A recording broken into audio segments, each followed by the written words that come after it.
trong tim mọi người. Tết Tết Tết Tết đến rồi, Tết Tết Tết Tết đến rồi, Tết Tết Tết Tết Tết đến rồi, Tết đến trong tim mọi người. Mừng ngày Tết trên khắp quê tôi, ngàn hoa thơm khoe sáng xinh tươi, đàn em thơ khoe áo mới, chạy tung tăng vui pháo hoa. Mừng ngày Tết trên khắp quê tôi, người ra Trung ra Bắc vô Nam, dù đi đâu ai cũng nhớ về chung vui bên gia đình. Tết Tết Tết Tết đến rồi, Tết Tết Tết Tết đến rồi, Tết Tết Tết Tết Tết đến rồi, Tết đến trong tim mọi người. Mừng ngày Tết phố xá đông vui, người đi thăm đi viếng đi chơi, người lo đi mua sắm Tết, người dân hương đi lễ chùa. Mừng ngày Tết ta chúc cho nhau một năm thêm sung túc an vui, người nông dân thêm lúa thóc, người thương gia mau phát tài. Tết Tết Tết Tết đến rồi, Tết Tết Tết Tết đến rồi, Tết Tết Tết Tết Tết đến rồi, Tết đến trong tim mọi người. Xuân xuân ơi xuân đã về, có nỗi vui nào vui hơn ngày xuân đến. Xuân xuân ơi xuân đã về, kính chúc giao thừa chào đón mừng xuân. Xuân xuân ơi xuân đến rồi, thanh niên mới về cho tim mình nao nức. Xuân xuân ơi xuân đến rồi, những đám mây bay chào mừng xuân sang. Nghe âm vang bao câu chúc yên lành, đất nước gấm hoa yên ấm an vui, bao em thơ khoe áo mới tươi cười, chào một mùa xuân mới. Xuân xuân ơi xuân đã về, kính chúc muôn người với bao điều mong ước, trong hương xuân ta vẫy chào, kính chúc muôn nhà gặp nhiều an vui. Xuân xuân ơi xuân đến rồi, anh em mới về cho tim mình nao nức, trong hương xuân ta vẫy chào, kính chúc muôn nhà gặp nhiều an vui.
Trời bao lá xinh tươi, bao cô gái đẹp cười trông xinh như hoa, lập lòe tà áo xanh xanh chen bông tím vàng đẹp hơn tiên nga. Vài bầy em bé rục rích khúc khích tiếng cười rủ nhau vui ca, từng đàn chim non xinh xinh tung bay khắp trời cùng ríu rít ca. Một bài ca đón chào mừng, hòa theo tiếng pháo đi đùng, mừng xuân nay đã về rồi, và đông đã vừa qua. Ngập trời bao tiếng chào mừng, ngàn xuân duyên dáng về rồi, về gieo bao thắm tươi vui, lòng ta thấy yêu đời. Cùng đón Chúa xuân đang giáng xuống trần, thế gian lắng nghe tình xuân nồng, kiếp hoa hết phai đời hương phấn.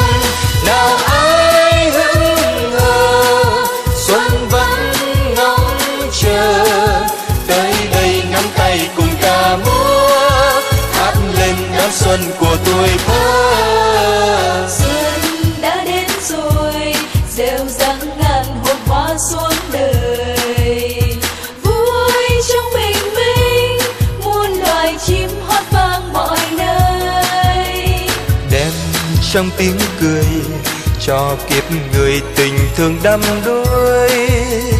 Ánh xuân đem vui với đời, cùng đón Chúa xuân đang giáng xuống trần.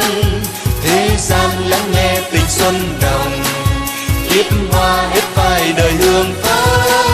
Nào ai hững hờ xuân vẫn ngóng chờ, tới đây nắm tay cùng ca múa, hát lên đón xuân của tuổi thơ. Nghe gió về lòng thiết tha như muốn tiếng đàn. Xuân dâng niềm vui cho ngày xanh không hoen lời than. Sâu thương xóa mờ, tình yêu đời càng thêm chan chứa. Khát khao xuân tươi thái hòa, khát khao xuân tươi thái hòa, khát khao xuân tươi thái hòa.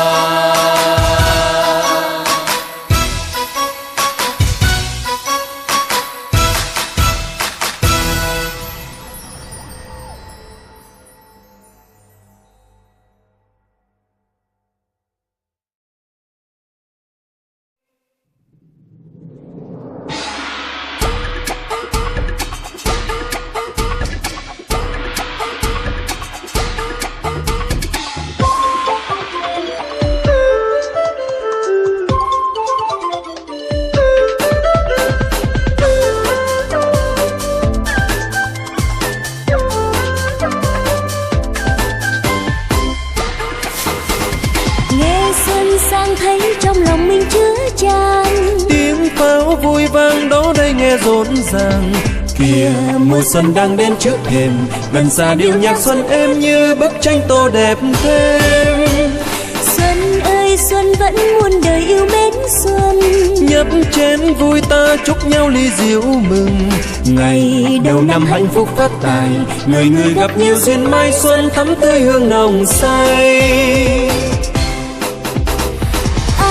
xuôi ngược trên khắp nẻo quê hương, nhớ quay về vui đón mùa xuân yêu thương. Lòng giặt rào hồn xuân nào nào, thăm tuyệt vời tình quê thanh cao, ta chúc nhau những gì đẹp nhất lòng nhau. Đôi uyên ương sánh vai nhịp nhàng thắm xinh, dưới nắng xuân trong bướm hoa đang tỏ tình.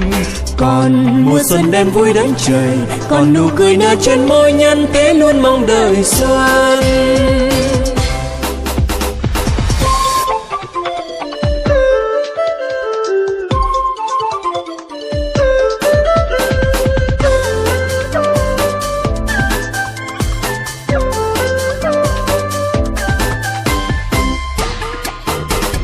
Nghe xuân sang thấy trong lòng mình chứa chan, tiếng pháo vui vang đó đây nghe rộn ràng.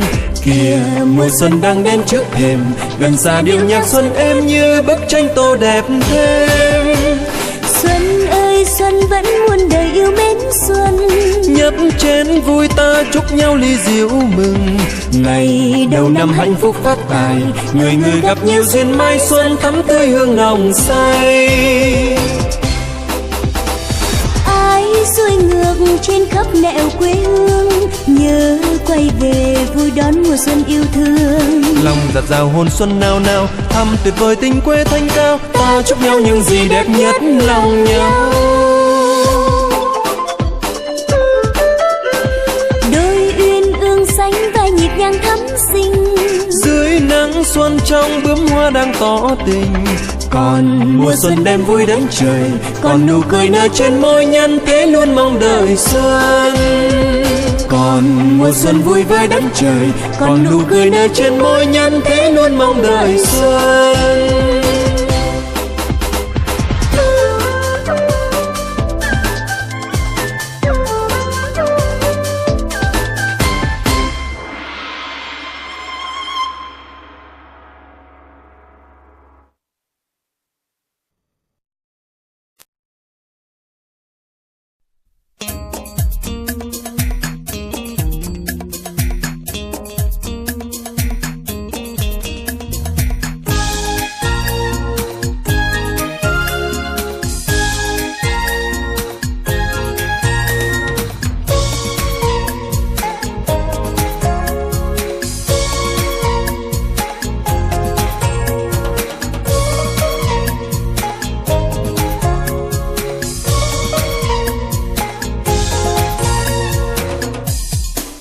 Kìa em mùa xuân đã về rồi. Giọt sương long lanh trên thảm cỏ. Em ơi mùa xuân ánh muôn vàn chân mây. Sáng trời vời vợi ngàn hương sắc trong ngân. Kìa em mùa xuân đã về rồi. Giọt sương long lanh trên thảm cỏ. Anh gọi nắng rạt rào, gọi thanh bình đầm ấm. Thôi ánh mắt ba đào, em là hoa tình biếc. Xuân của hôn thu đồng, gió sông hồng ngân reo.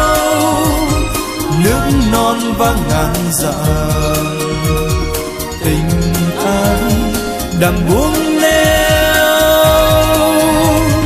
Tình dẫn như ngọn sóng, trái tim thắm tận nguồn. Lời đã vàng cất cánh, ta bay cùng mùa xuân.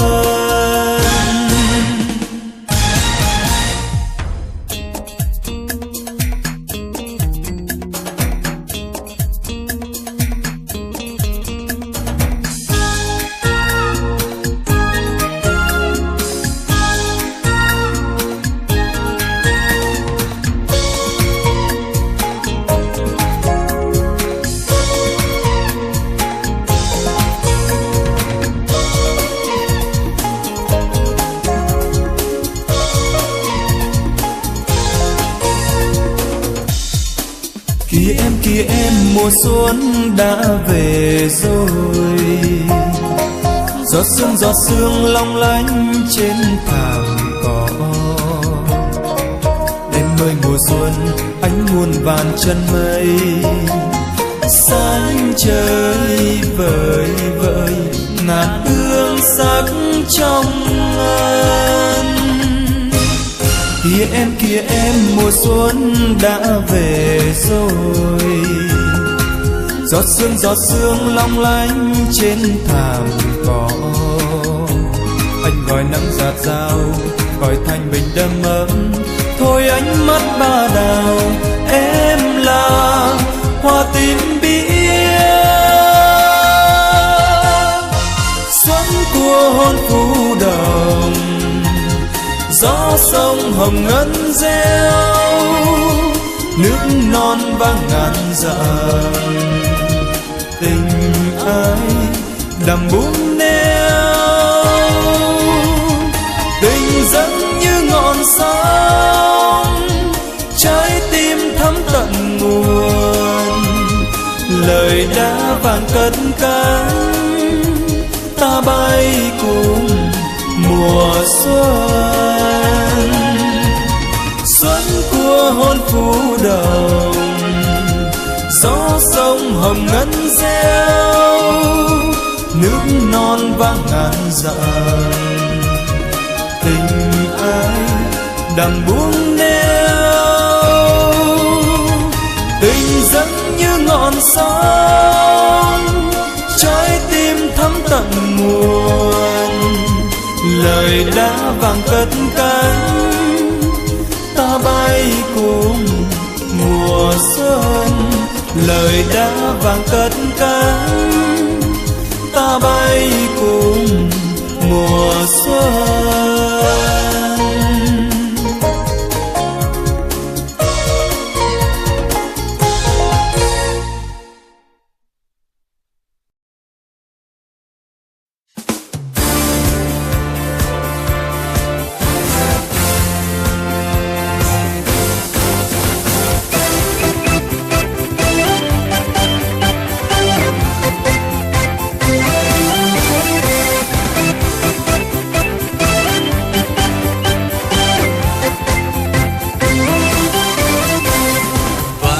Lời ca mừng Tết đã đến, vui sắc hoa đẹp tươi muôn nơi.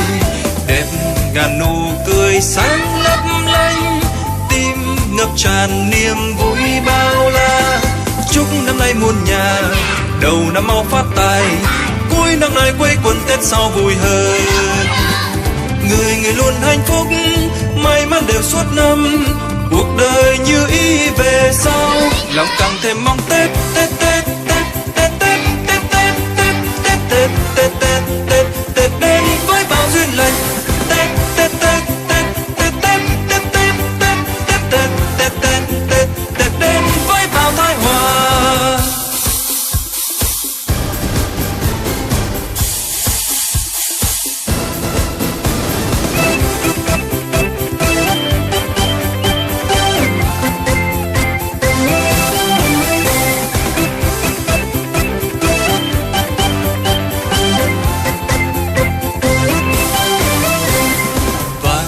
Lời ca mừng Tết đã đến, vui sắc hoa đẹp tươi muôn nơi, đẹp ngàn nụ cười sáng lấp lánh, tim ngập tràn niềm vui bao la. Chúc năm nay muôn nhà, đầu năm mau phát tài, cuối năm nay quây quần Tết sau vui hơn. Người luôn hạnh phúc, may mắn đều suốt năm, cuộc đời như ý về sau, lòng càng thêm mong Tết Tết Tết Tết Tết Tết Tết Tết Tết Tết Tết Tết Tết Tết đến với bao duyên lành. Tết Tết Tết Tết Tết Tết Tết Tết Tết Tết Tết Tết Tết Tết đến với bao thái hòa.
Xuân qua dung đường tơ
này tôi nhớ xuân xưa.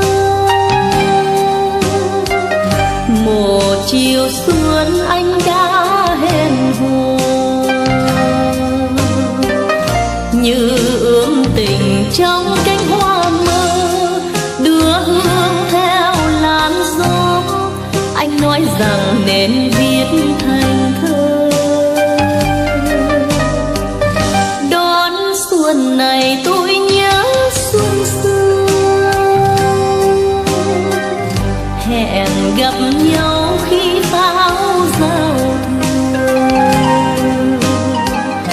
Em đứng chờ anh dưới sông Thương, anh đi qua đầu ngõ, hỏi nhau rằng xuân đã về chưa. Xuân đến xuân đi, xuân về gieo thương nhớ, xuân qua để tôi chờ. Xuân đến xuân đi, xuân về mơn lá hoa, xuân qua dung đường tơ. Bước sông hồ như đắm trong mơ, trở về đây khi gió sang mùa. Mong ước tìm cô gái xuân xưa, cho với bao niềm nhớ. Có đâu ngờ xuân vắng người thơ.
Xuân lơ đãng má xuân hồng,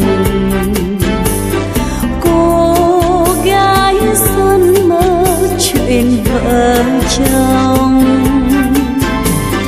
Đôi tán xuân đi trên mái tóc, đêm xuân cô ngủ có buồn không? Em như cô gái hãy còn xuân, trong trắng thân chưa lắm bụi trần. Xuân đến hoa mơ hoa mận nở, gái xuân du lụa trên sông Vân.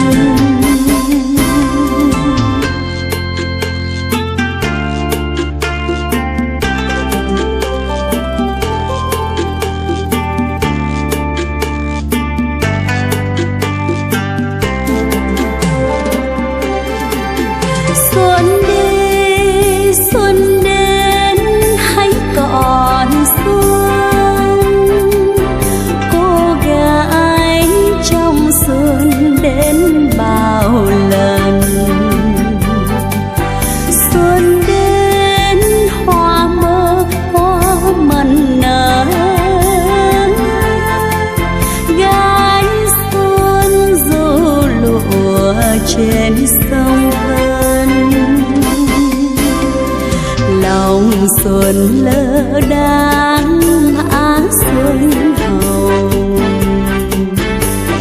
Cô gái xuân mơ chuyện vợ chồng,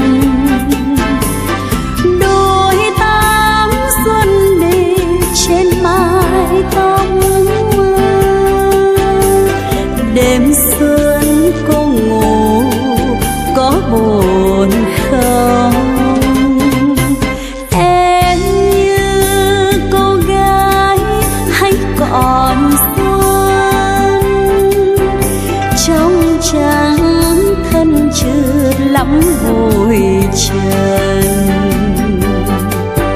Xuân đến hoa mơ hoa mận nở, gái xuân dù lụa trên sông Vân. Xuân đến hoa mơ hoa mận nở, gái xuân dù lụa trên sông Vân.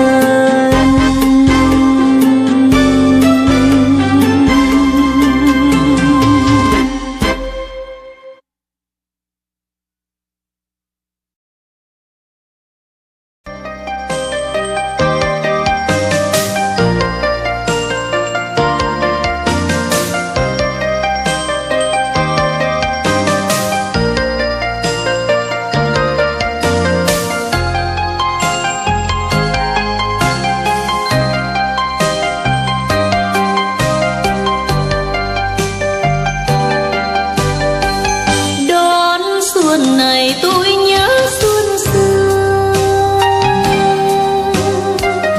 một chiều xuân anh đã hẹn hò, như ước tình trong cánh hoa mơ, đưa hương theo làn gió. Anh nói rằng nên viết thành thơ. Đón xuân này tôi nhớ xuân xưa, hẹn gặp nhau khi pháo giao thừa.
Dạ ngủ đi.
Chưa, mới 12:09 à.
xịt rồi mà.